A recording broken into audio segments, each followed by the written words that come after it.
Hello guys, welcome back to my YouTube channel Ammulu story. విజయవాడలో ఉన్న ఒక పాత ప్రభుత్వ హాస్పిటల్ గురించి చాలా మందికి ఒక భయంకరమైన రూమర్ తెలుసు.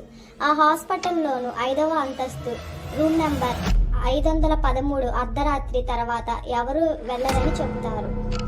ఒకరోజు కొత్తగా ఉద్యోగంలో చేరిన నర్స్ స్నేహకు నైట్ డ్యూటీ పడింది. రాత్రి 12 గంటలు దాటిన తర్వాత హాస్పిటల్లో అంతా చాలా నిశ్శబ్దంగా మారిపోయింది. అకస్మాత్తుగా ఇంటర్కామ్ మోగింది. రూమ్ నెంబర్ 513కి వెంటనే రండి అని ఒక మహిళ గొంతు వినిపించింది. స్నేహ రికార్డులు చూసింది, కానీ ఆశ్చర్యంగా 513వ రూమ్ 3 సంవత్సరాల క్రితమే మూసివేసినట్టు ఉంది. అయినా ఎవరో సహాయం కోసం పిలుస్తున్నారని అనుకొని టార్చ్ తీసుకొని అక్కడికి వెళ్ళింది. ఆ అంతస్తు మొత్తం చీకటిగా ఉంది. రూమ్ 513 తలుపు కొద్దిగా తెరిచి ఉంది. లోపలికి వెళ్ళగానే చల్లటి గాలి ఆమె ముఖాన్ని తాకింది.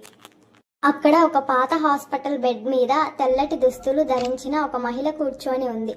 ఆమె ముఖం చూస్తే కనిపించలేదు.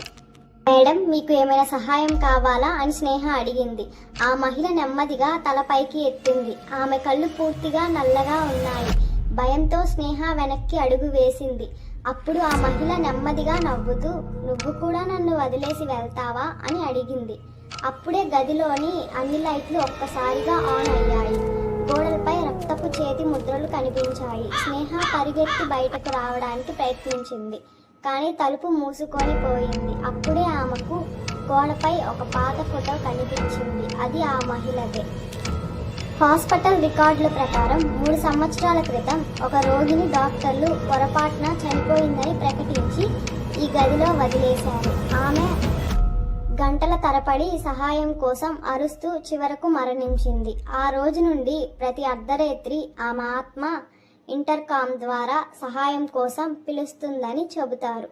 మరుసటి రోజు ఉదయం స్నేహ 513 రూమ్ బయట స్పృహ తప్పి పడిపోయి కనిపించింది.